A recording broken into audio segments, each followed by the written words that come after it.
Okay, folks, I'm live. Let's see if I do this. So I'm trying to work out ways to. Oh, okay, okay. So now we're working. So now I'm getting better. We still, yeah, better. But hey, and then now I've got dueling links on Twitter, which is Twitter's dying for. It was dying for me anyway because I was kind of like on the outs anyway, headed out the door on Twitter anyway, prior to the world's greatest businessman in the world. Folks, you know, Warren Buffett or Elon Musk. Warren Buffett said, people can talk, people can talk, people can talk. But when the tide goes out, is when you're going to see who's wearing swim trunks and who's there butt ass naked with their cheeks hanging out, right? So for many moons, I was in the world of Trump land, people mocking me. Oh, you're orange man bad, and you're going to feel like such a dickhole when we're all Bitcoin billionaires and you're there in fiat currency serfdom smoking banana peels to survive. And I was like, I would always be like, well, why would you be dicks to me? Like, once you like, you're all going to be billionaires. Everyone I know essentially is going to be a billionaire because you're such geniuses for investing in crypto, bros. So why would I'm assuming that you'll be a little bit nice to me. So whatever. But regardless of that, I guess that didn't turn out too good. And Elon Musk being the world's greatest guy, Trump is going to take us to the moon. Everyone's going to go to Mars, and we're all going to be crypto bajillionaires. Look, folks, if it sounds too good to be true, it's too good to be true. And don't get used to anything because everything changes. And there are unforeseen consequences to every silver lining. We say hello to Mario Heat. We say hello to RMFN. And um, TTRPGs are doomed. I don't think anyone likes to talk about realities, but realities are exist. Nothing lasts forever but the earth and sky, and it's not necessarily going to be this year. It's not necessarily going to be 5 years from now or whatever. But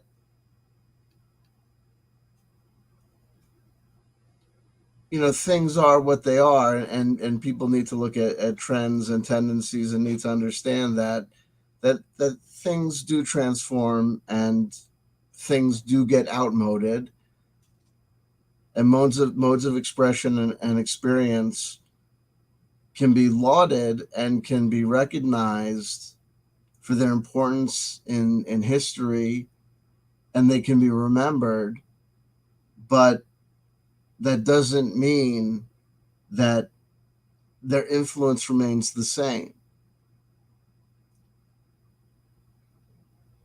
Once upon a time in America, once upon a time in the world, the Model T Ford was like the car. Essentially, like my understanding was like the only car, right? The iPod of its day for cars. I don't know if there are any original Model T Fords. I know that there are many people that build replicas of Model T Fords. I know that that's a very, very popular, it's a niche, but popular niche automotive hobbyist activity to build and or restore a Model T Ford. If you go to county fairs, places, or auto museums, they will often have Model T Ford. They're around because of their historical import, et cetera, et cetera. And it's likely that if it were to become common knowledge that the last Model T Ford, ever is going to go kabutsky, it might very well be the case that people might get together and say, wait, hold on. Where were those designs? Let's break out the 3D printer. Let's break out the replicators because, well, it was the Model T Ford, right? Come on, we want one of those around.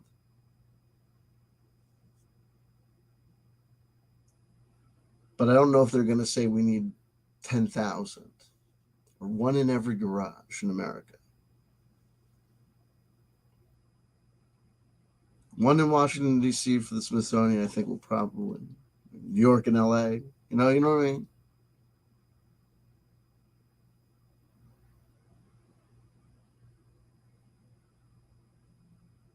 Those bicycles with the one gigantic wheel in the front, you know what I mean?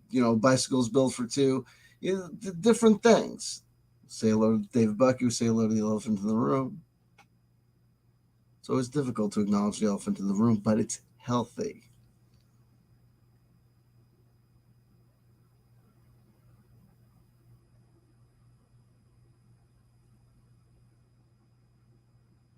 Acknowledging the elephant in the room is acknowledging that, TTRPGs, look, where am I going with this? Let me come here. Ensure that I have some skin in this game.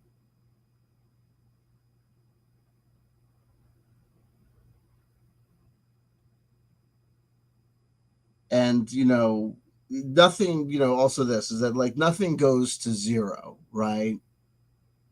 Like I said about the Model T Ford, they'll always it's gonna be a minute before there's no Model T Fords in the world, right? Somewhere in America, there's an 8-track player a playing, right? Somewhere in America, maybe a couple of places in America, there are 8 tracks of playing for unironic purposes, right? You know what I mean? We can imagine 25 scenarios where on a Thursday or Friday night in colleges across America, people are like, it's an 8-track. I've heard about these. Are you serious? Yeah, no, check, look at it. It's the Village People, dude. No way, bro. Of course, man. No, listen. In the middle of it, listen. What did it do? The tape flipped. I don't know, man. I don't know why it does that. But they're not playing it because, like, if you're going to listen to the Village People, you got to hear it. Well, maybe that was a bad example. But you know what I mean. They're listening to it for ironic purposes. But yeah, somewhere out there could be someone. I still play them. I still play my old 8-tracks. I collect them. I listen. I go to fairs. I go I play the 12 inches. I play the 7 inches. I play the 8-tracks. Yeah, it skips off in the middle of the track, but whatever. Sometimes I just throw in the 8-track. It's there. I don't stream. Streaming. Nah. I'm there in the garage. I throw in the 8-track. It's there.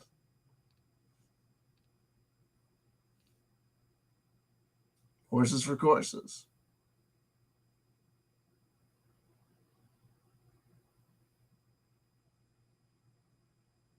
But yeah, we'll see vinyl back in, Target and Walmart for the kids who, like see records and movies and shit. But you're never going to see an 8-track. It's an outmoded technology that just doesn't work as well as the cassette or the record.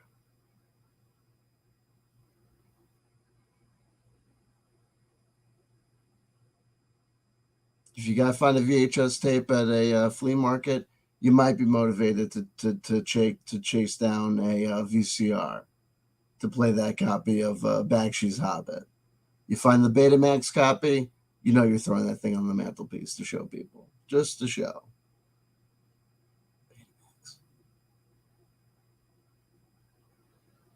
It just is what it is.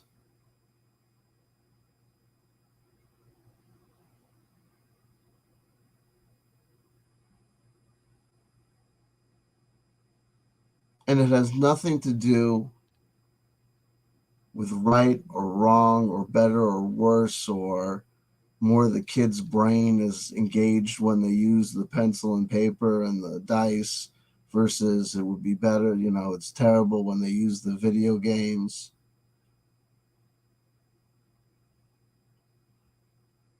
Things that are easier beat out things that are tougher. And this is not a sport.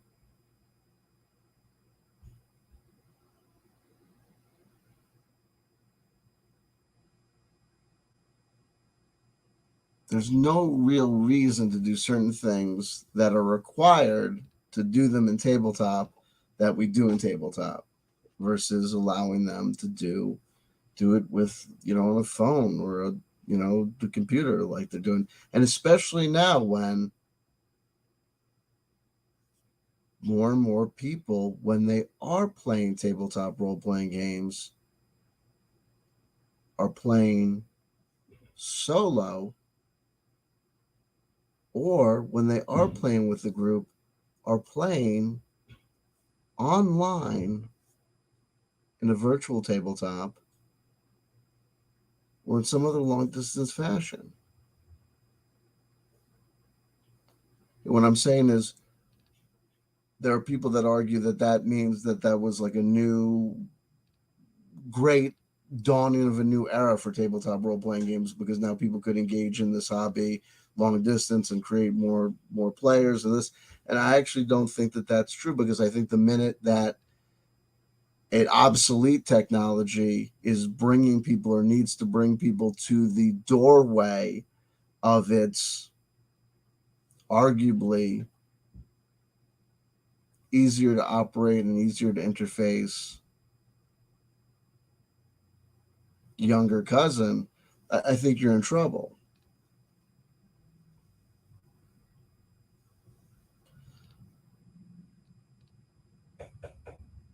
Also, the things that make virtual tabletops attractive and the things that the virtual tabletop companies are doing to make those virtual tabletops attractive increasingly just make those spaces more and more simply resemble video game environments.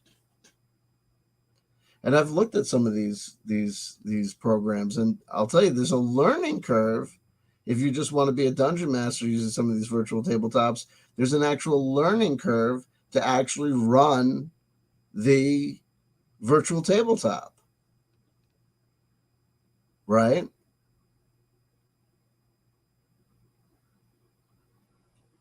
You're having to learn how to operate the video game environment, which it's kind of maddening to think that this would be a viable future for tabletop role-playing games, because the system is basically begging you to let it be a video game. The virtual tabletop is telling you, don't worry about your pencils and dice, because we'll roll the dice for you. And don't worry about memorizing the rules, because the virtual tabletop has incorporated the rules into itself. If you've downloaded the right program, bought the right up thing. So we're still back into interfacing with digital software packets and applications. And again, the DM is the DM a tabletop DM? Or is the DM a software programmer working with a suite of Photoshop elements, bringing layers in and out of focus for a virtual boardroom of, disconnected players?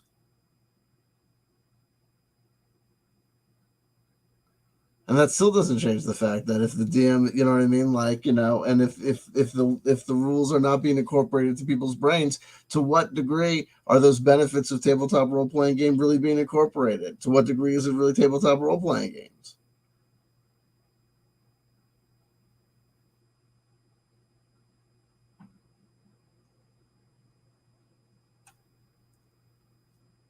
If the rules have been incorporated wholly into the virtual tabletop, to what degree are the people experiencing the rules to make assessments of what systems are better or what have you? And it all really goes back to the thing: if all everyone's going to this virtual environment, weren't people decrying the fact that Dungeons and Dragons, Hasbro itself, and WotC were leading everybody into a virtual environment, a virtual walled garden environment of their own control? Well, we saw the virtual table environments that we've seen so far, and we've seen the numbers and statistics in these virtual tabletop environments. Everyone was playing fifth edition for the most part anyway.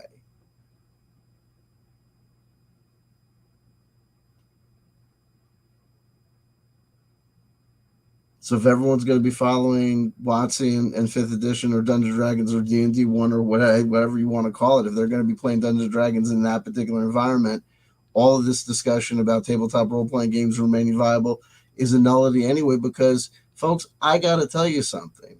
I've said it before and I'll say it again. Whether you choose to engage with the information or not is irrelevant.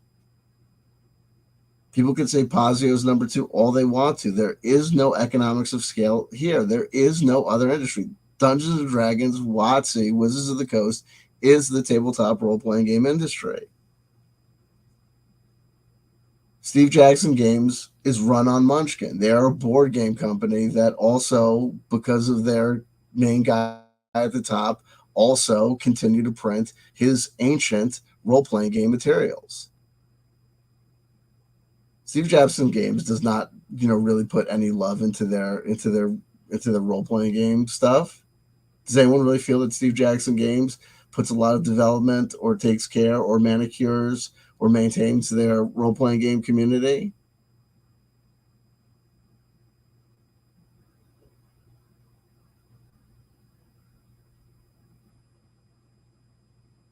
Sandy Peterson and Chaosium, my understanding is that they are doing Kickstarter after Kickstarter to just mail stuff out to get previously funded, crowdsourced campaigns out the door. That's terrible. That's not good. And that would be the actual second number of most played tabletop role playing game, not Pathfinder. But no one's paying attention because everyone's just listening to talking heads tell you, just reading dumb articles that are just talking about the orc license and just praising Pazio, and people are just saying words with a complete disregard for any objective fact, any objective truth. But if you look to other communities, like look to the Magic the Gathering community, and they'll tell you these. If you want to talk about the so-called friendly local game store, the hobby shop where people would buy tabletop role-playing games back in the day, they don't exist. I don't know if they kind of haven't existed for a long time. Really, they haven't. I am basically right outside of New York City. You know what I mean? I am like, from where I'm at, I'm like 10, 15 minutes away from the GWB. There's like a couple specialty comic book shops. But the only places that I've seen that have had any sort of role-playing games have had the exact same setup. And 2 of them came and went like a minute. And it was always the exact same setup. A ton of Magic the Gathering. A smattering of some other collectible card games, I guess like Yu-Gi-Oh! Pokemon. And then 5th edition. And not even every 5th edition book. The main books and a couple of other stuff. And then that was it. And then a whole bunch of dice. And that was it. No third-party supplements even for 5e. And no other role-playing games from any company no vintage stuff, no retro stuff, just that and some board games. That was it. Board games, 5th edition, Magic the Gathering. That was it. There's a place that's local to me that me and an older guy went into once. We went in. It was just 5th edition and Magic the Gathering. We were like, well, and and where am I going with this? Amazon prices destroy FLGS viability, friendly local game store viability. One more reasons TTRPGs are doomed. So this place that is near me that all they had was 5th edition. I went in there and I said, well, if I was ever going to buy 5th edition, I guess this is where I would buy. But at the time that I went in there, the only 5th edition I would have ever bought, I had already essentially bought at the time, because when I got back into role playing games, besides the stuff that I got out of the dust, I thought, it took me like 3 seconds to get the 5th edition, Monster Manual, Dungeon Master's Guide, and Player's Handbook off of Amazon used for like $12 each or whatever. So by the time I went in there, I was like, I wasn't really interested in the modern system. I was, I just picked it up to kind of know what was going on, but whatever. I went in there, I said, well, whatever. I said, there's nothing really here that I would buy. I would love to support my friendly local game store, but I don't play 5th edition. So what am I going to buy here? I don't play Magic the Gathering. So what am I going to buy here? It is what it is. I don't paint miniatures, so I'm not going to buy paint here. I got enough dice, so it is what it is. Like, good to know that these guys are here, keeping the scene alive. That's wonderful. I saw one place in the mall that came and went like that. It was just, and I was like, well, what are you going to do? I saw it was like the overhead had to be killing them. And even at the time, I would see what the Amazon was paying for, selling Dungeons and Dragons books and stuff for. And I'd say to myself, I don't know how these guys are staying in business selling just Dungeons and Dragons 5th edition or selling just Magic the Gathering. And sure enough, come these days, the people that follow Magic the Gathering, after this whole thing with the One Ring kind of really wrecking the secondhand, market and stuff, and kind of changing the whole dynamics, people were talking about Amazon has preferential pricing, apparently, from Hasbro and Wizards of the Coast, even better than other distributors. So come Amazon Prime Day, these last 2 days, Amazon has been selling boxes and cases of Magic the Gathering cards for cheaper than anyone else can sell them for, even local game stores.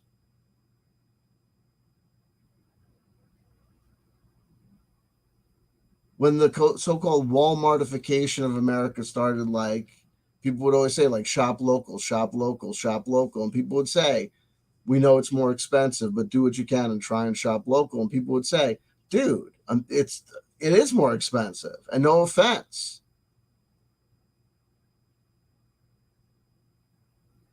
It's one thing when you're talking about, hey man, if you don't mind and you can remember, if it doesn't kill you, pay 50 more cents for a hammer at, Pops. But let's break it down.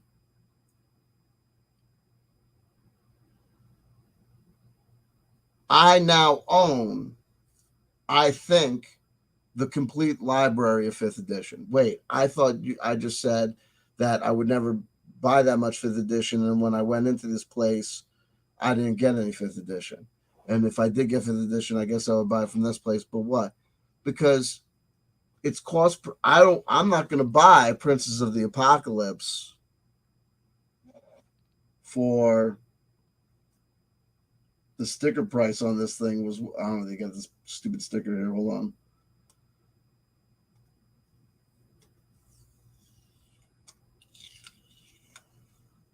$50. The suggested retail price, American, is $49.95. Now, I'm not hating on it. You know what I mean? Look, if I had the money, if I was like, if I was made out of gold and can't be sold, I'd be buying all of y'all. Do you know what I mean? I'd be buying all y'all 5th edition complete libraries. Do you know what I mean? If I was a billion, trillion, gazillionaire, I'd be buying everything for everybody. You know what I mean? But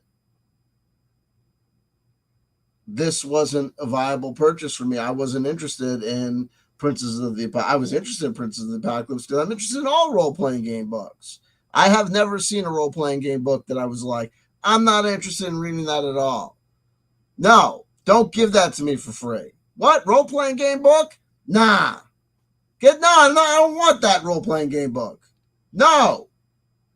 If it's a role, you know what I mean? Like, you know what I mean? You know what I mean? Like, it might not be my favorite book in the world, but it's not gonna, you know what I mean? Like, that's what I'm into. I like role-playing game books. Like, what? Heavy metal CD, get it away from me. No, you're giving out heavy metal CDs? You know what I mean? Like, fuck it. You know what I mean? Like, what do you got there? It's heavy metal CDs. Random heavy metal CDs. You can't ask for anything specific. You get what you get. You don't get upset. Well, I'm not saying I won't get upset, but if you're giving out heavy metal CDs, I'll take them. What do you get? Poison. Ah, shit. Sabotage. All right. You know what I mean? Like, keep going. Well, you never know. Anyway, I'm not going to buy this for $50. So I'm not going to go to that store and I'm going to get this. I'm not going to get this for $50. But then Amazon turns around. They want to sell it to me for $16.95. Yeah, for $16.95, I'll fuck with it. And literally over the last, I guess, like basically 2 years, through like Amazon Prime days and Black Friday deals,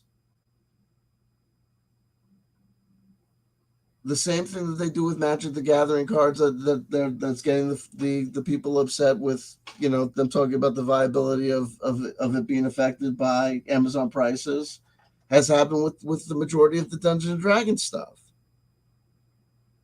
stuff that I wouldn't buy because I'm not interested. I would never buy it at that price. I found on sale at Amazon for a price that I said, you know what, at that price, I'm very much interested in it. I already had a starter set for D&D, but this is the other starter set. I had the original starter set. I actually have 2 copies of the original starter set because I had a copy for myself and I bought a copy for my children because I was so definitely assured that they were going to play as well, right? But this is the second one with a blue dragon on the cover and a different adventure. Now, I'm not a completist. I'm not the type of guy that would normally go out and say, oh, well, I've already got, the one, but this is a different edition of it with a different adventure. They sold it at a price point where all of a sudden it said at that price point, yeah, I'll buy it from Amazon at that price point.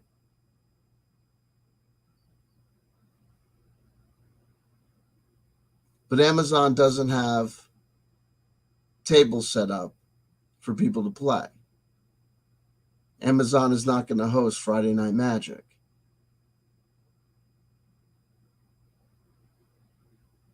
Amazon is not going to have nights where the Warhammer 40K guys are bumping shoulders with the Magic the Gathering guys.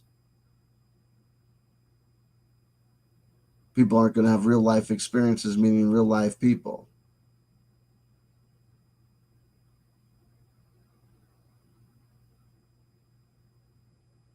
When you deal with Amazon, you deal with nobody. You click buttons as a consumer and something arrives to you.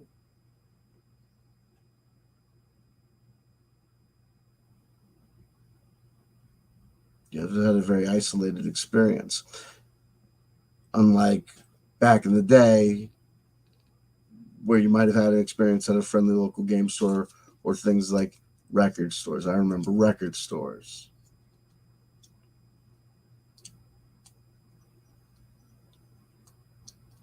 I'll tell you a true story. In the year 2000, I finally graduated college after about 8 years. And so I was on the extended plan. It was a lot of fun. And what did I want to do? You know what I mean? They say, go, you can follow your bliss. And if you do what you love every day, you're not at work, you're at fun, all these things. So I had some money from a variety of things saved up. And so what do you want to do? What are you going to do? I thought about it and we I came up with a master plan. I had a girl at the time. She was working with me on it. I was going to open up a record store. It would be called the Sound House. And I was stoked and I was psyched, and I got the name registered. We got the TIN number. I made contacts with people at distributors and Caroline Records, and I made, call people up overseas, to find out, how to get, stuff, from forced exposure, doing all sorts of different things, and looking at places and looking at leases and talking to financial advisors and talking to business experts and doing a lot of research. Now this is 2000. This is the year 2000, and we're talking about opening up a record store in it's like Orange County, New York, like over the border. And it was going to be primarily, it's going to be like underground avant-garde music, but a lot of like techno, noise, different stuff, but the dance vinyl stuff for the DJs and stuff, and obviously MP3s were a thing and people talked about that, but I thought, we, with the DJ vinyl and stuff, I thought, no, we had these angles and it would work still. But I'm doing my research and I'm talking to people and I'm meeting people like this really awesome guy called Bobby Sounds, who owned the Cafe Sounds in Montclair, New Jersey. And he was straight. He was talking to me about it. We were talking about things. He spent like 3.5 hours with me, like talking about it, talking about owning a record store. He was talking about, like, we were talking about online sales and stuff. He's like, what you got to understand now is, like, your distributors now, because of online sales, it's like they're actually your competition. And he was like breaking it down for me. And he was like talking about, like, basically what the big deal was. He was like basically saying to me, we were talking about CDs and stuff and MP3s and different ways the markets were changing. And this is like 2000. So not only were like MP3s and stuff and streaming come up, this is like not really streaming, but the peer-to-peer things like Napster were happening. But it was really what he was telling me was the online sales was what he was talking about. Amazon and eBay.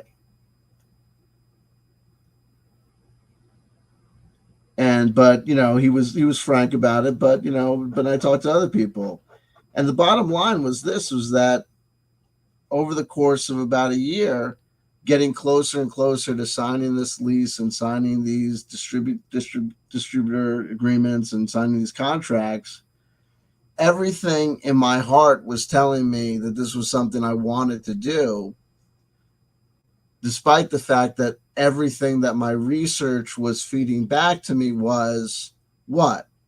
This was not a good idea. It was the year 2000, and I was contemplating opening up a record store. Anyone who knows the history of the recording industry should know that that would have been a disaster. And it would have been especially a disaster in the place that I was planning on doing it. And part of the thing that I realized is, where we're going to go with this is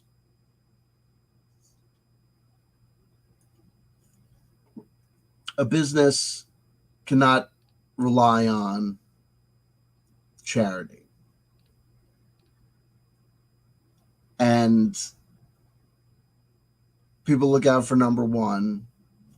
People are going to buy the cheapest. And if you're being undercut by your very supplier, then you're kind of doomed. And if you are essentially, I guess, kind of what I'm thinking is like kind of like the conduit to which this hobby would continue as a flesh and blood in the flesh hobby, then I think this process of it, going, online and on virtual, is just going to continue. And, also I think, like nothing like lasts forever. It's like, like the Magic the Gathering stuff, like allow, these guys, like, guys and gals invested in these cards, as if these cards were established antique properties that were going to always, maintain their value. Like this guy with like Post Malone spent like $800,000 on a Black Lotus Magic the Gathering card. Like that card has its value as long as Magic the Gathering is something that is awesome and cool and famous and a game that people play. And Magic the Gathering only has a 30-year history. And there's a lot of things that have had, histories in the world that, what I mean, are not that big anymore. Do you know what I mean? Like, a lot of things, you know what I mean? Like, polka or like traditional country music. Like, to be totally honest, like if you listen to like what they call country music today, that's not country. You know what I mean? Like, you know what I mean? Like that, it just is what it is. More stuff. Keys from the Golden Vault. I wouldn't have wiped my ass with this book, but for the price that Amazon was selling it for. And they were literally selling it for a price that I would pay if I saw somebody's like homebrew. I wrote hi, my name is Jesus Jones, and I wrote a role-playing game called Keys from the Golden Vault, and it's sold on Amazon for this much price. I'd be like, yeah, I'll check it out. Honestly. And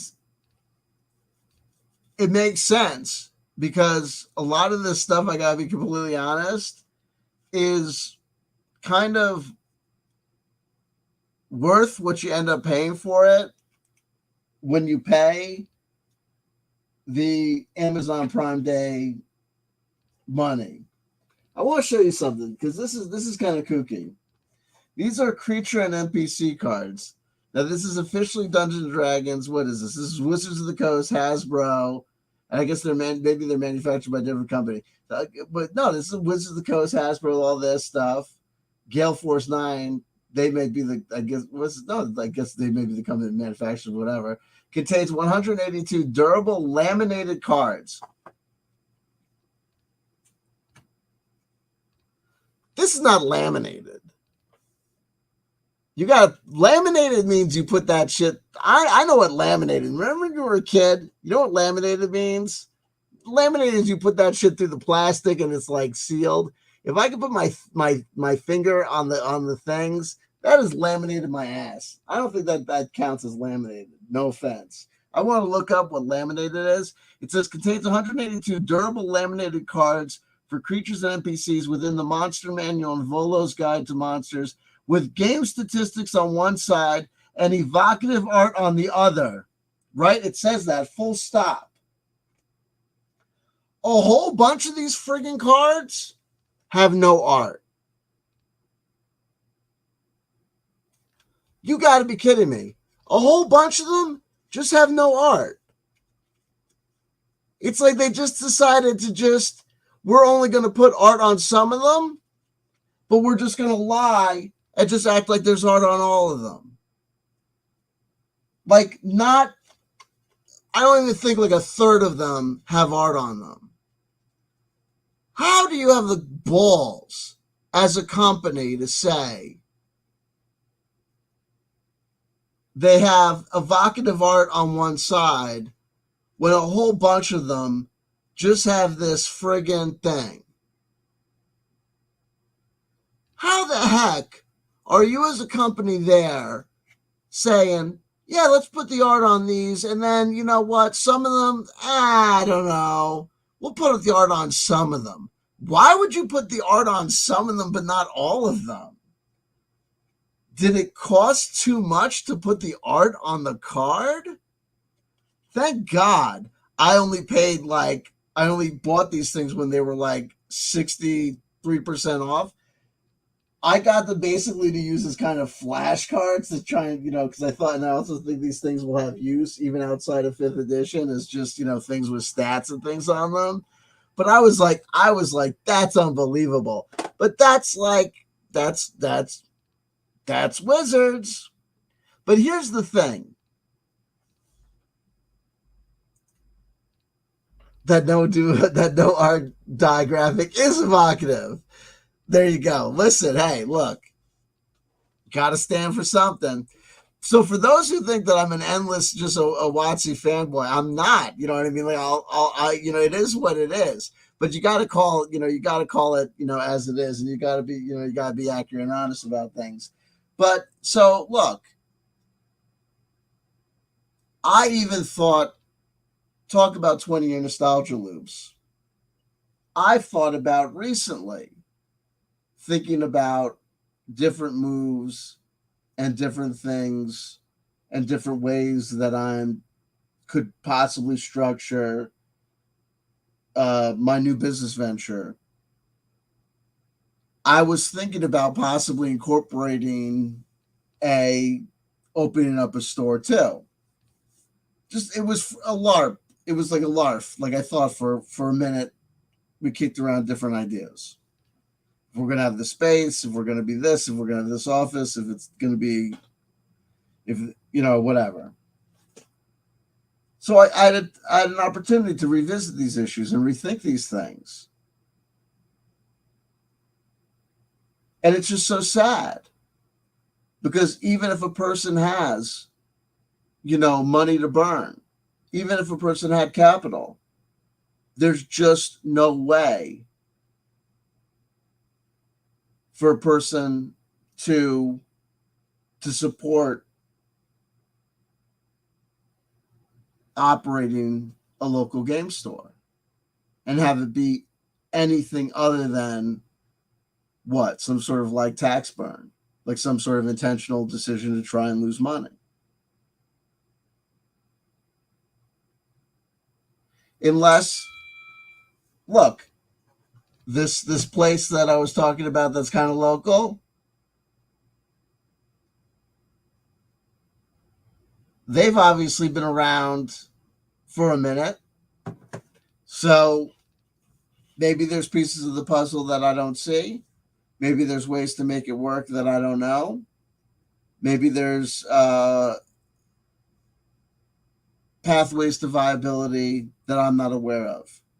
I'll also say this: to have me suggest that something is doomed oftentimes can be a blessing, because I've been known to make some really, really, really weak calls when it comes to, there's no way that this is going to work. I thought for sure that Pink was going nowhere, the singer Pink.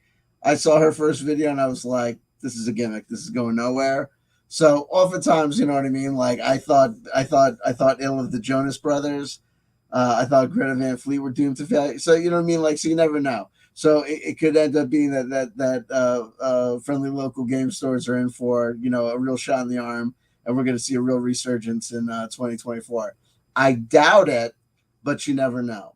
And as far as the viability of tabletop role-playing games in general are concerned, look, folks, what are tabletop role-playing games? How do you engage with them? What is engagement? How are they promoted? How do they get put out? Not just amongst those people that are already in the know or already know about them. Not amongst just amongst Discord, intelligentsia, and the Williamsburg elite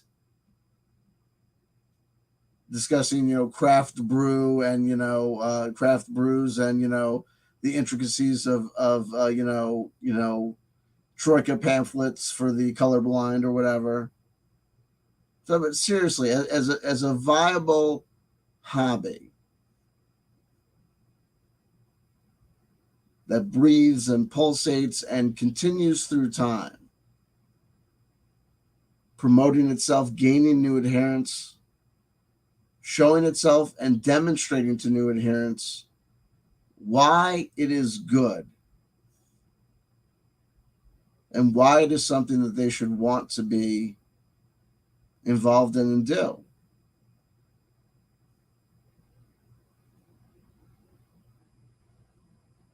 Because when Dungeons and Dragons acts, it acts on behalf of Dungeons and Dragons.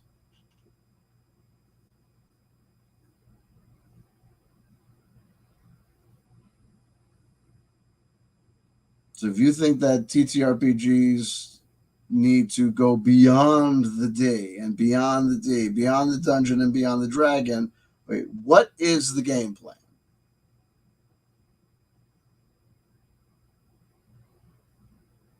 If we're comfortable just talking amongst ourselves until the end of time, well then we're set, because we'll just wait for The Last of Us to cast the final die and then die.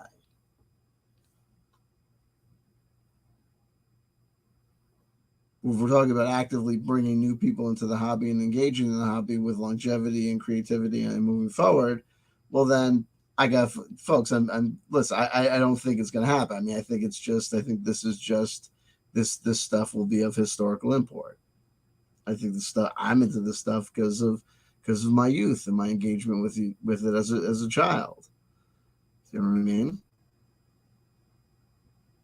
I'm still interested in it. I'm interested in it because I was socialized to it, and I'm aware of it, and I'm aware of the experiences of it from my youth.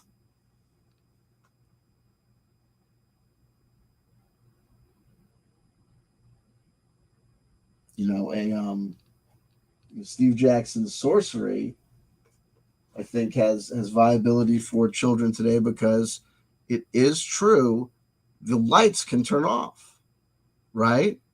Electricity can fail, and it can fail for a period of time longer than your Game Boy battery or iPhone battery will last. And then what will you do?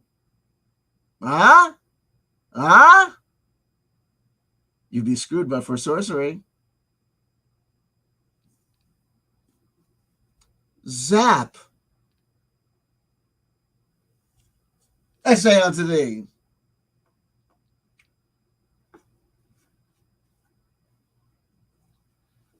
Put that in your double humpback sky and smoke it.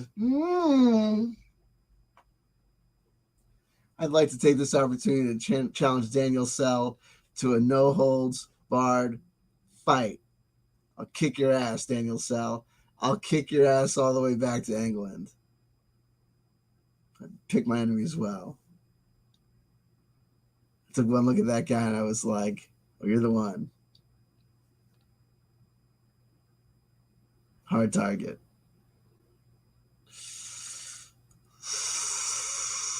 Coming at you.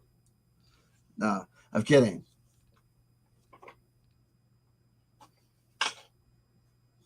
No, see, David Bucky, see, that's actually almost to the point. We thought Mendoza wouldn't have success, and he did. That one still blows my mind. Did he have success? He didn't. It's the perception of success. This is why this is people in the TTRPG space going Pazio's number 2. Pazio's number 2. This is, look, hey, check this out. CW's Cruel Animal Kick-Ass Kingdom, where we take dogfighting to the next. Listen, this is a hypothetical. I'm proving. We got an elephant in the ring, and in the ring with the elephant, we have a Rottweiler. Oh, shit. Now, technically, that dog is the second biggest animal in that cage. Yeah, but the other animal's an elephant, right?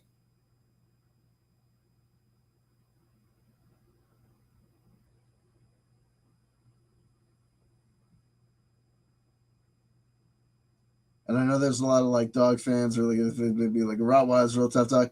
They brought elephants into battle. You know what I mean? The elephants just step on things. It's just I know they're gentle creatures. Like when provoked, if you bite them, they'll step on you. By my understanding. There you go. I predicted it. Zerdos joining us from. We actually got someone on Twitch. There you go, Zerdos. How hungry is the Rottweiler? Hey, listen. How do you eat an elephant whole?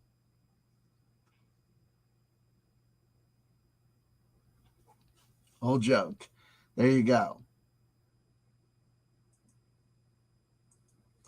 There we go. There is no more. I was new 2 years ago, found WotC 5e first because it's so big. Now I'm still running the 5e campaign, but also it's a index card RPG, Shadow Dark, etc. Hey, look, there you go. Go where you go. But there you go. But I think that what ends up happening is this. Hey, but I don't know the future. Nobody does. And I hope the best for everything. And whatever, like I said, nothing goes to zero. With the billions and billions of people on planet Earth, if we stick around, it's not like what I mean by nothing goes to zero. So when I say like TTRPGs are doomed, they're doomed in the sense that, they're not going to keep on going. Look, I don't think, I got to be honest. Here, you want me to put it in pure perspective? Okay. Here's a reality that I think that people can embrace, or maybe should get ready to be able to embrace. Monty Cook will probably retire at the end of his days, having spent the entirety of his life in TTRPG publishing. Right? I don't know if you like delivered pizza as a kid, whatever. But I think Monty Cook will retire from Monty Cook Games, a game designer. I think Sandy Peterson as well from Chaosium. I think Sandy Peterson's going to retire, a game designer. I don't think Logan Bonner is going to retire, a game designer. I don't even think Jason Blumhall?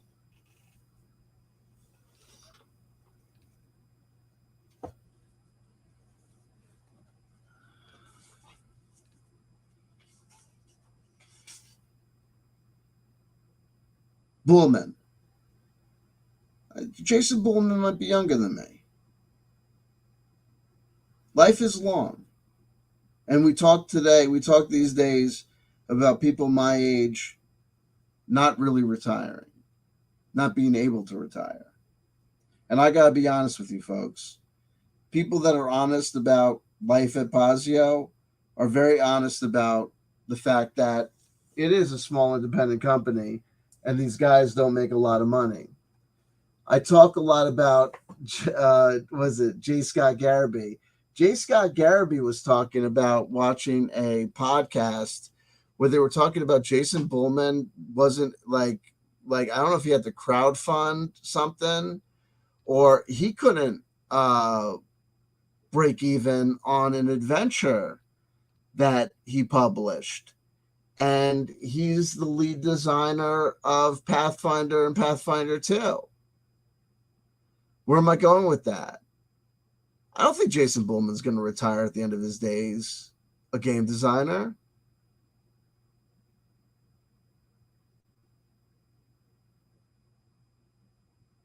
I think he's going to retire. He might very well retire from publishing.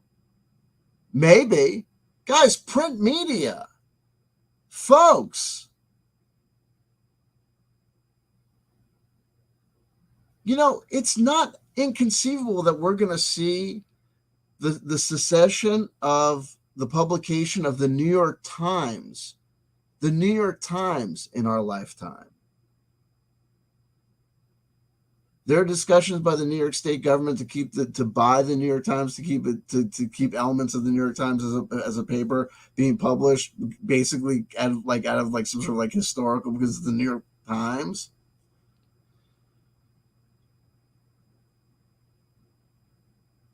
And if they stop printing it on paper and it's all just PDFs on a computer screen, what's the point of looking at pluses and minuses on a computer screen, taking those pluses and minuses and rolling dice off a computer screen to put the numbers? Folks, it doesn't make sense. It's not going to work.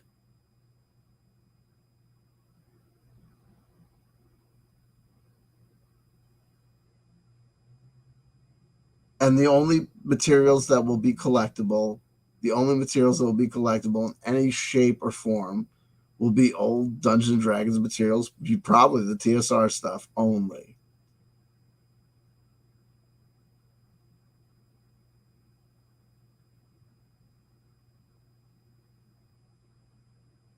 Maybe the fifth edition stuff in like about 50 years, because a whole bunch of people have like learned it or like started there. And it would be the primary reason why I buy the fifth edition physical stuff. All the physical stuff that I bought, like the adventures, are like no use to me. But the only reason I bought those was because it might very well be the last physical books made by D&D. And it was TTRPGs. I mean, like, no offense. There's TTRP, there's Dungeons and Dragons, and then there's the industries around it. Everything surrounds it. That's fine. You could disagree with me. It's fine. But I love you, and I love life, and I love these games, and I love seeing things go on, and seeing stuff happen, and we'll see what happens next. What do you think? Is there a friendly local game store near you? When I was looking at trying to analyze people talking about Daggerheart and what a threat it was, what a threat Darrington Press was, I looked to find stores that were associated or distributors for Darrington Press, and I found like 4 across the entire United States of America, none of which were anywhere near me. The closest of which was like in Washington, D.C., the next closest of which was in fucking Maine, and I'm near New York City. I went to try and find one that was associated with Monty Cook games to see if there was any place that I could find people playing Cypher System games in person. The closest place that I found was in Brooklyn. Folks,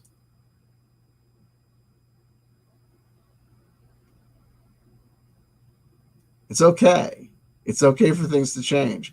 Even vintage video game markets are like basically kind of like toasted, but it is fine. It is what it is. And like I said, you know what I mean? Like, I'm not rooting for one end or another. I'm talking about things that I see, portents in the clouds, and wondering about ways that the weathers are going. David Bucky joins the conversation. It's about how a lot of mom and pop RPG shops can't really compete with Amazon prices. I think you're helping Golden Coin 100, Phil and Golden Coin 100, about what's going on in the discussions.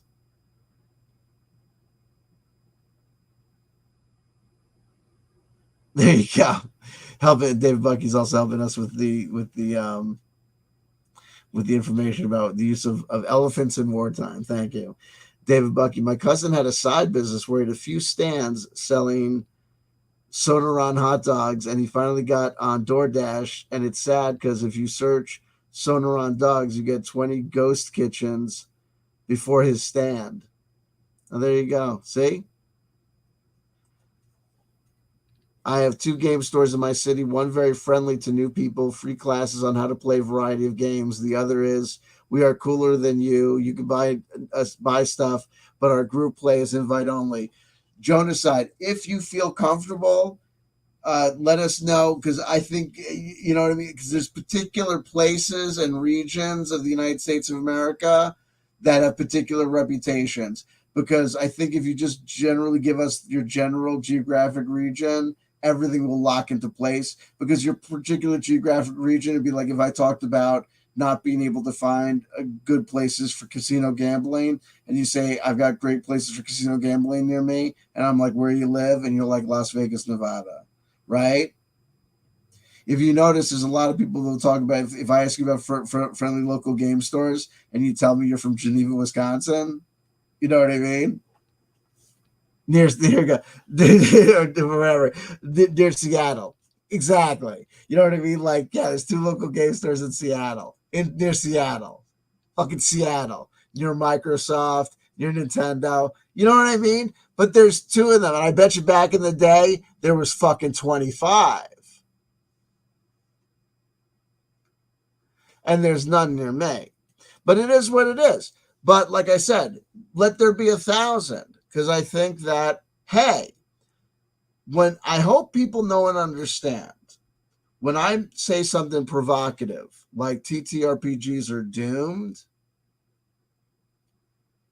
I'm not here saying TTRPGs are doomed. Yeah, fuck TTRPGs. Screw TTRPGs. Finally, we're done with this shit. I'm just saying, hey, so we gotta say goodbye for the summer. Stick another dick in our ass. It is what it is. Phaedrus Live joining us. Phaedrus, I have 3 here in small town Idaho. Is it a college town?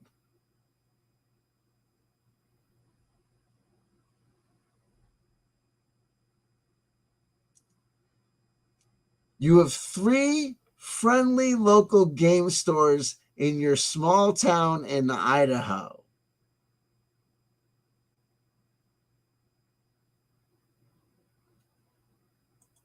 That's 1 town over. See, it's a college fucking town. Come on, folks. You guys are putting dicks in my butt. Stop putting dicks in my butt. Come on.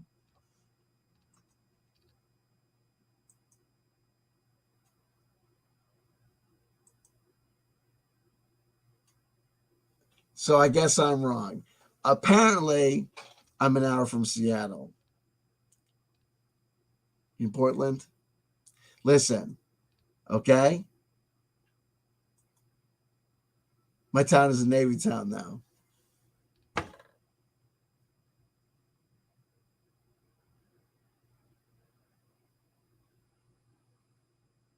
Too easy. Okay. FLGS is where they sell Warhammer minis with shelf of books at the back? Question mark. Yes.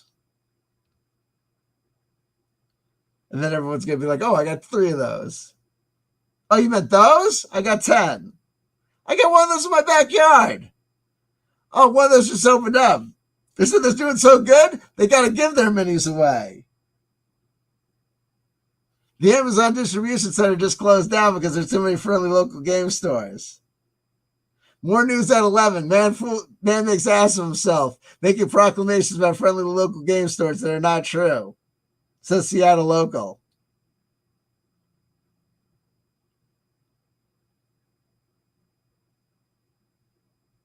Man.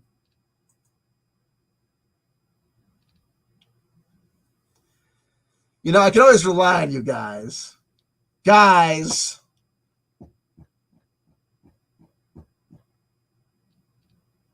Jeez Louise.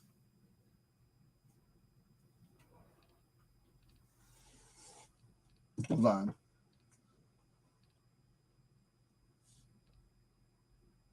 Bear with me 2 seconds. Step 1 is I got to blow my nose, which is code. Del? Oh, no. No!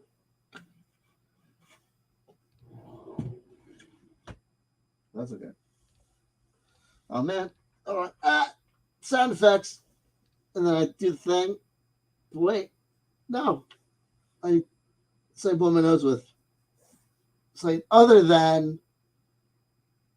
Yeah. Man. Aborted fetus, aborted fetus, aborted fetus. True piece of the cross, aborted fetus. Where are the tissues? Hold on. Unbaptized baby. Here we go.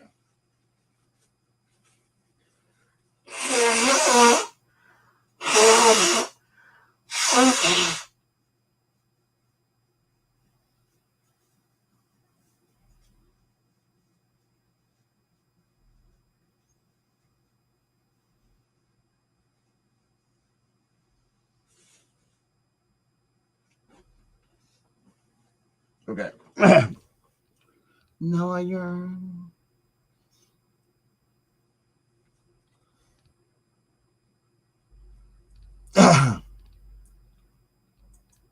It's an illusion.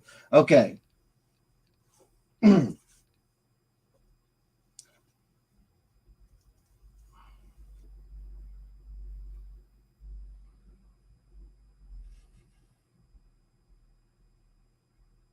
don't know what I was doing. It was like bibliomancy. I was gonna open up just like randomly, and I was gonna read, but then I opened up randomly to nothing. A bandit stands guard outside the door to Guildmaster Dusk's quarters. The bandit's job is to shout at the first sign of trouble, thus alerting the Guildmaster. Desk. If the characters search the desk at night, they find a leather-bound ledger in an unlocked drawer, along with a writing quill and a jar of ink. The ledger provides an account of stolen goods acquired by the Agile Hand. But Constantinore's portrait is not among the items listed.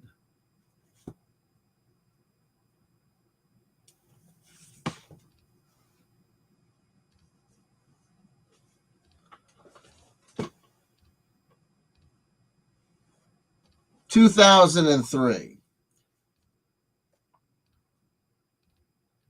the Egyptian Tarot. What do you think, folks? Amazon Prime Day. Is it the end of friendly local game stores? Magic the Gathering people seem to have some consternation about it. What about my attitude about the doom of TTRPGs? Am I full of it? Am I wrong-headed? What am I not seeing? What am I not understanding?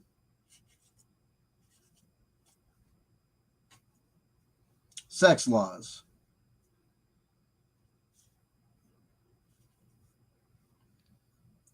I drew 4 cards from the Egyptian Tarot. The first, the Knave of Pentacles. We saw this yesterday. We pulled it yesterday. Earth of Earth.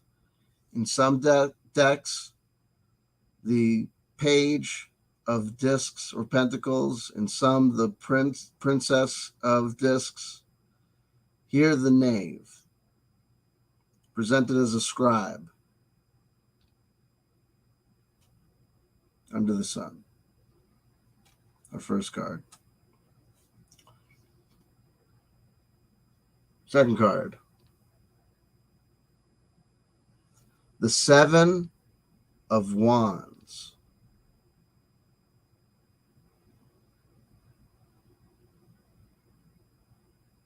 Seven of Wands.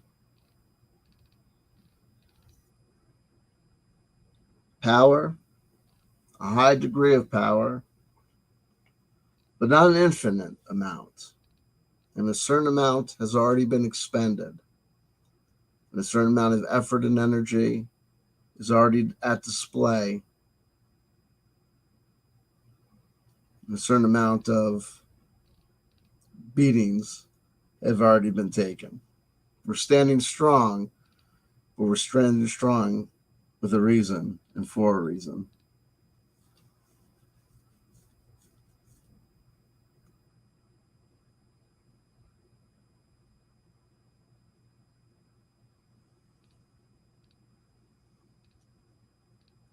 Ah, the Tower.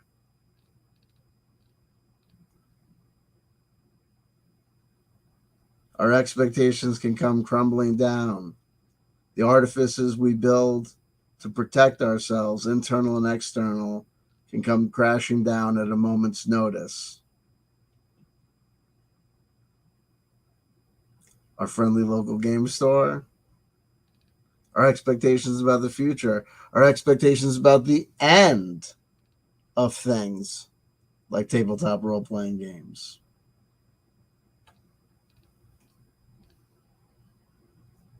Beware our assumptions, because our assumptions themselves our assumptions about the finality of things. We're all doomed. It's over. It's over. Forget about it. Don't do anything. Don't do anything. Don't even bother getting another job because it's we're fucked. Don't even worry about investing because we're screwed. You can invest in that worldview and then have that worldview tower come crashing down. It's January 1st. It's January 1st, 2000. And we're all still here, man. Shit. I bet you wish you didn't put all your mom's money that she left you and build that. Oh, shit. Sorry, man. But now you can live in the bus. It's going to be all right, man. It's 2000. Woo! I'll come back later, man, when you're feeling better.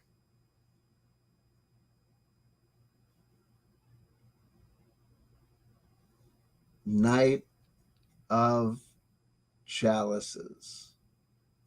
Air of water. After it all comes crashing down, we think to ourselves, there has to be something more, and we quest to find it. The change happens, and sometimes the change can be catastrophic.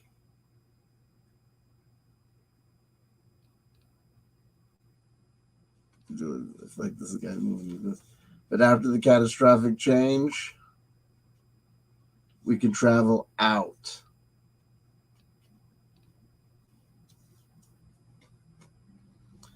The story can develop. The Knave of Pentacles, knaves, princesses, pages, they're often associated with youth, and especially in the pentacles. So we have a beginning, and with this the Seven of Wands, we have this notion. We have a kind of an image of a very male, kind of masculine, creative energy, wanting to make things happen. Seven. When I see the number seven, it's like the number of a god, like a Zeus or a Hera, a very powerful entity, but an anthropomorphic god, like a very human god, like an anthropomorphic god, like a very human god, like a Zeus or a Yahweh, a god that's very fallible and very like with emotions and feelings, gets upset, gets frustrated, can feel belittled and abused. So there's all this power, but we can see how this power can come crashing down in the tower. But afterwards, post the destruction, we fly out. And with the cups energy, with that air energy, with the Knight of Chalices, we have the introduction of a female energy. So I see a lot of integration there and a moving on after the destruction of the tower. So I see positive things. So it's a kind of a notion, I think, for me, of knowing that even though we look at these things and there might be a sense in which we might want to say and look at these things and say, oh, well, the society moves in this direction and moves towards the Amazon model, pricing model. And this has the effect of making it hard for local game stores to operate. And then that affects the hobby in the following ways. And the temptation is to look at that and say, okay, there is a sadness here, there's a bad thing, there's a destruction, there is a breakdown, there's a falling away, there's a loss. But another way is to say there's merely change. The Buddhist perspective to say that, this too shall pass, or, that all suffering is caused by attachment. And that if we look at this situation of people reacting to WotC and the various things that WotC do or don't do, we could see that, or people reacting to me saying that things like TTRPGs are doomed, or people not, taking into account things like the viability of printed media moving forward, or, different things like what have you. It's like, is it okay if TTRPGs go away? Would it be okay if, due to the natural evolution and flow of time and technology, we stopped physically, rolling, dice? Because, I mean, if you think about, like, technology, like, if eventually if we get to things like Neuralink and things like, do you think that we'll still be, like, I mean, eventual point, I mean, if technology keeps on developing, at a certain point, written words might become outmoded. If we're communicating to each other directly through direct synaptic digital communications, or 1 and 0 communications to each other, or through holographic imagery transference, and understand that at that point we probably will not keep on using alphanumeric codes to at any point during that process. We won't read anymore.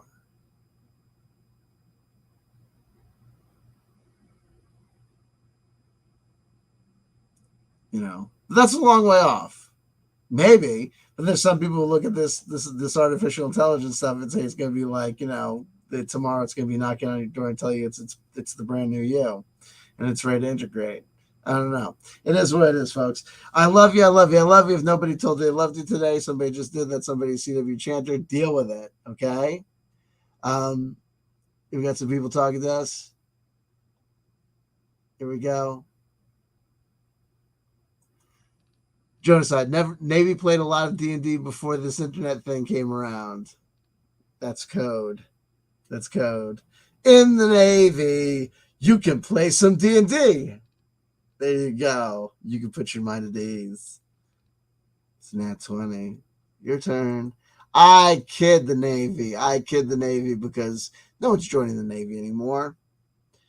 David Bucky, the Navy's dead. It's dead. The Navy? Come on. When was the last time you met anyone in the Navy? Come on. The Navy? I don't even think it exists. Do you think the Navy actually exists? Have you ever even seen water?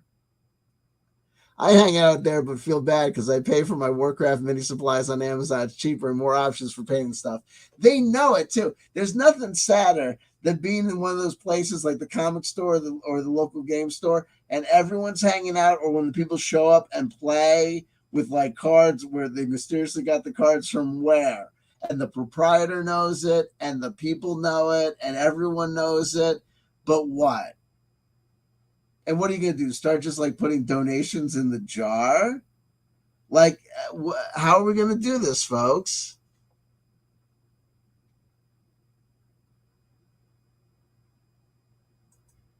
Apparently, David Bucky was naive about the Knave of Pentacles.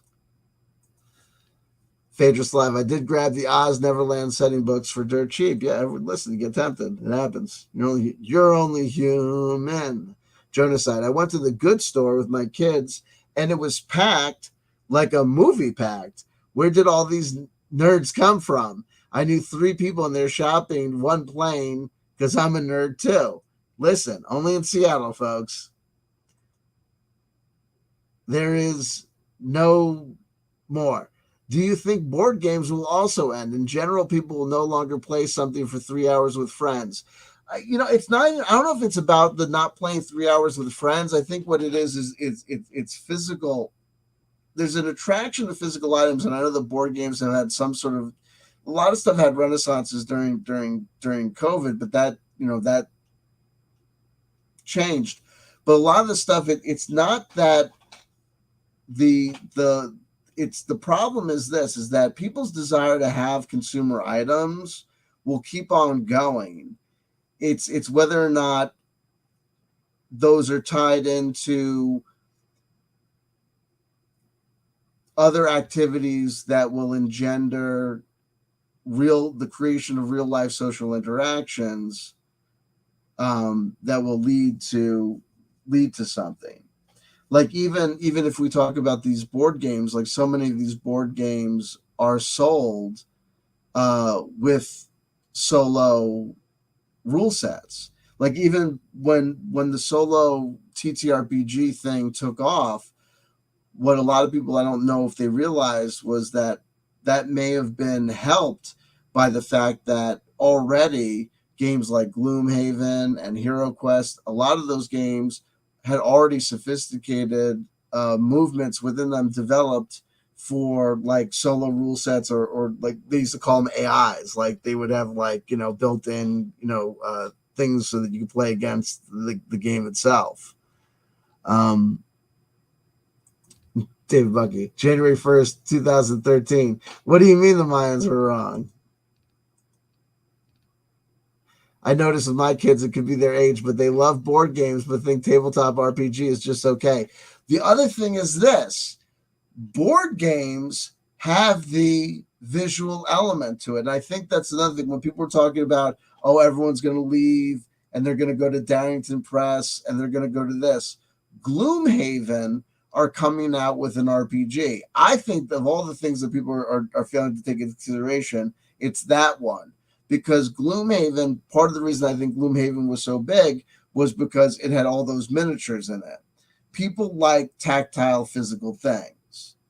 They like toys. Okay? So I think that the reason the board games were are still holding on is because they've got the minis. And they come with the minis already in the set. You don't have to go not like a collectible card game where you have to go chase things or put together the pieces or put together the set. It's already together in one big thing. There's that already.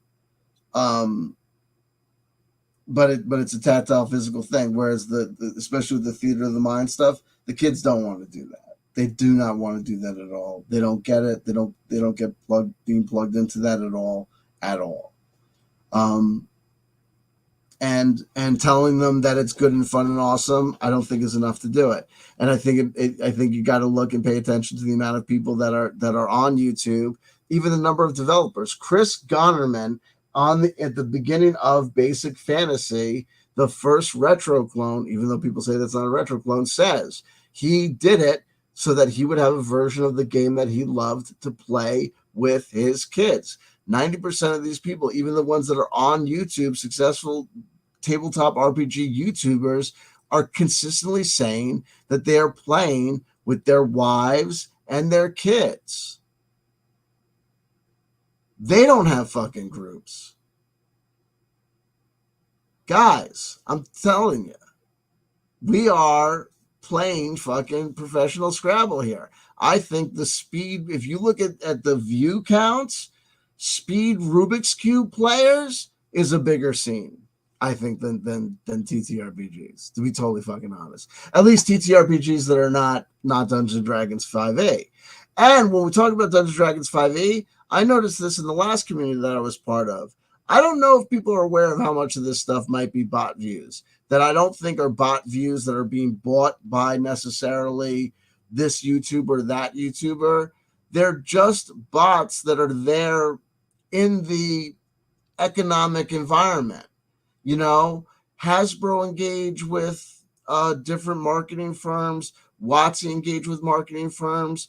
Different companies, ancillary companies that work with WotC and Hasbro work with marketing firms. We mentioned board games. There's different board games that have contracts and subcontracts. And at various different points along the lines, any of these third-party companies and the various YouTubers have meet up and group up with different bot farms to direct traffic to videos, Facebook accounts, Twitter accounts, whatever, that have hashtags with D&D, WotC this, the D&D this product, that product. And I'm telling you, there are so many wide hits that you end up getting with that. When I was covering people that I was talking crap about, if I talked crap about people that I knew that my entire community of fans knew were people in the New Age conspiracy theory community that we knew were the biggest offenders of using bots, we knew that David Wilcock used the biggest number of bots. Whenever I covered David Wilcock, we got bot views. My views on David Wilcock videos would shoot through the roof, and we would literally get the sex, the "me love you long time" advertisements in the live chat and shit. We would get all that stuff. So I'm thinking that there's so many of these things about people that are seeing these YouTube hits on even WotC videos that are thinking that this scene is bigger than it is. And I see Jeff's Gamebox joined us. I'm a human, I promise. Hey, listen, baby. Listen. You're human. I'll take you anyway. God bless you. It's just and then the Simon Parks bought the Indian cookie. Yeah, all the tricks that people would do. But we would see. So I mean, I'm telling you that I think that there's people like, and also like the sales figures, people are going like 5th edition is the biggest selling, edition of Dungeons and Dragons ever. That's what they keep on telling us. That's what they keep on saying. And I point out things, well, like literally, if you look at the world census, if you look at the statistic, there are literally billions of more people in the world today than there were in 1983. There are billions more people. And if you know things like exponential growth and stuff, like you have to take that into account. Like you cannot look at the number of people that are in the world today and the number of people in the world in 1983 and look at things like inflation or look at sales figures or movie numbers and compare them to. People want to, but you can't.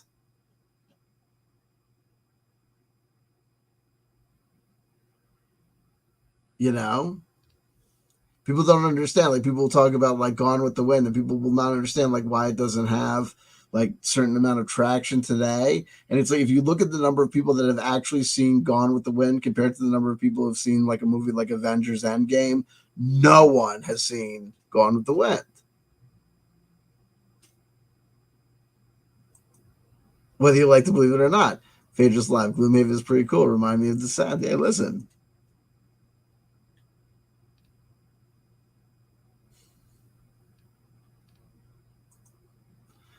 Welcome, Mark. How you doing, baby? So it is what it is. It is what it is. We've read the cards. We've read the tea leaves. We've let it out. We'll see what we see. And like I said, like life is long. I don't think TTRPGs are going to go away in 5 years. I don't think they're necessarily going to go away. Like I said, nothing goes to zero. It's not like there's, it's not like they're going to gather up the books and burn them or no one's going to publish. But as far as like, an active community of players of people that continue this thing as an active hobby, or I think look, it's like, look, they sell Viking chess. Like we know what Viking chess is. It's not chess. You know what I mean? It's this other thing that's also there. You know what I mean? Mancala exists. TTRPGs will exist, but they won't be what they were, and they won't be what they are now. They'll be folks, comics are going to go away. Comic books are going away. They won't make them. They won't print them. It won't be the aspect of world youth culture that it once was. Because as we move forward through time, things change. Some things remain, the same, some things remain altered, and some things go away completely. There once was a Persian Empire.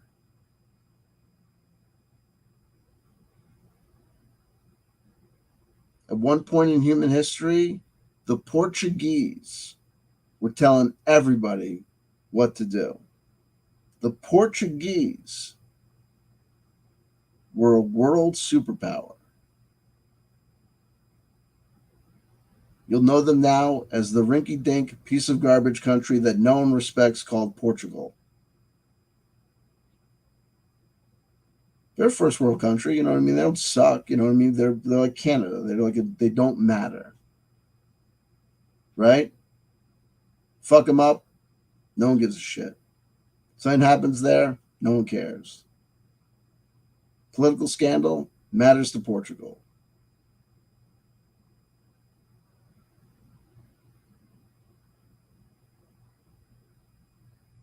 Beautiful people, wonderful culture.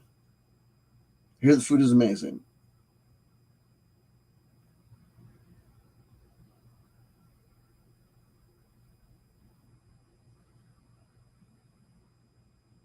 Somewhere along the course of human history, they lost the game of civilization 4, right? They at one point they were Portugal and now they're fucking Portugal, right?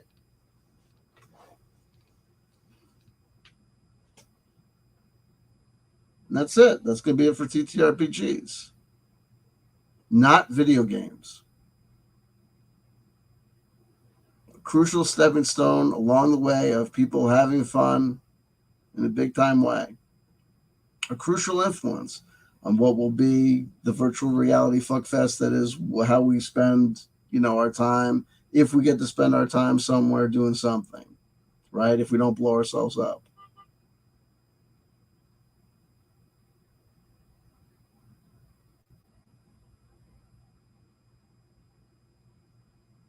But it's a crude, idiosyncratic way of resolving narrative storytelling through, and the resolution of chance operations that can be done better through more sophisticated ways that we have now. There's certain things that are just objectively true, folks. If people want to have a debate about why TTRPGs are superior to something or the other thing, I guess we can have that debate, but I don't know. I think you have to accept the fact that you just like to buy things that remind you of the things you bought when you were a kid.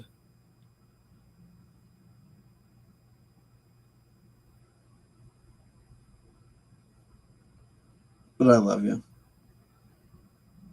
And I love life. Okay, folks. We'll talk to you again real soon.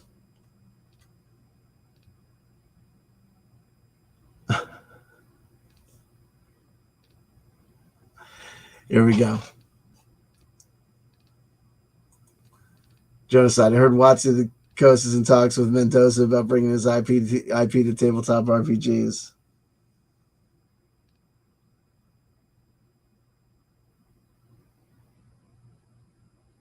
I'm going to touch that room with your dick.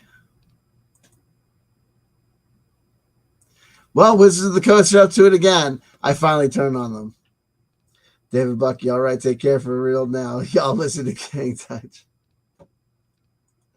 Here we go. Digital comics sell 85% more than paper. Digital comics sell 85% more than paper. What? Paper comics? Well, listen, hey, that is what it is. But the thing that sucks about them, digital comics, the battery dies on your device, you can't see them. Whereas you could always put the flashlight on your comic book underneath your sheets when you were a kid and your mom couldn't see you. Mark, it's all chaos until we get involved. Does that mean chaos is cognitive? Yes. Yes, it does. I'm gonna agree to anything at this point. Anyway, I love you. We'll see each other again real soon, hopefully. Think about this stuff. We're just kicking cans down the proverbial pathway of life.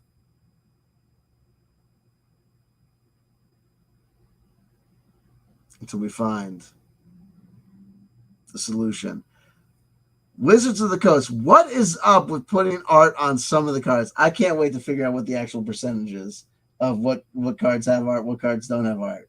Insane. Insane. Insane in the membrane. And then we got to talk about more people lying about things. Folks, it doesn't matter if you don't like Wizards of the Coast. There's no point in getting disinformation. It doesn't help you. Okay? There's so many people making videos where they fully admit that they're not lawyers and don't understand what the ORC license really is or says, and then we'll tell you exactly what the ORC license is and what it says and why it's fantastic for you. Okay. I guess I don't know how that works, but that's because I'm using my brain. Shout out to the YouTube algorithm. Glad to find this stream. Hey, listen, glad you found the stream as well. If like, comment, and subscribe, all those wonderful YouTube things really helps me in the algorithm. Yada yada yada, Sisboom Bon, all that stuff. I do have all the links in the comment section in the description box below, including the wonderful PayPal. Hey, feel free to give me money, and Patreon. You can sign up for my Patreon. I recommend signing up for no more than $1 a month because I don't do anything on Patreon. I just have a Patreon so that people can support me supporting me. Though I plan on doing things on Patreon. I've done things on Patreon in the past. It's very hard to do things and say to yourself, I could do things and put it behind a paywall, or I could do things and have everyone enjoy it. So I usually just do things and then say to people, support me on Patreon, not for the hope of getting anything else on Patreon, but just to support me, who does things for other people who can't afford to support me for free.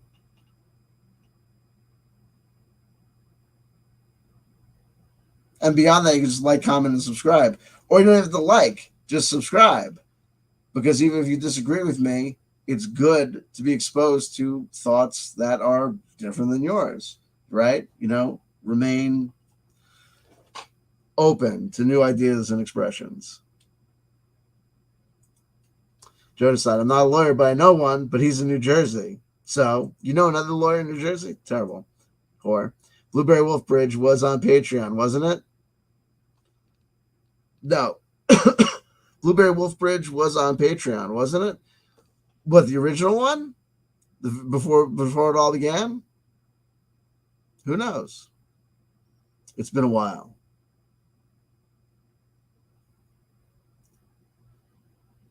Matrices of the past intersecting with possibilities of the future evolving. Word salad. Okay, till next time.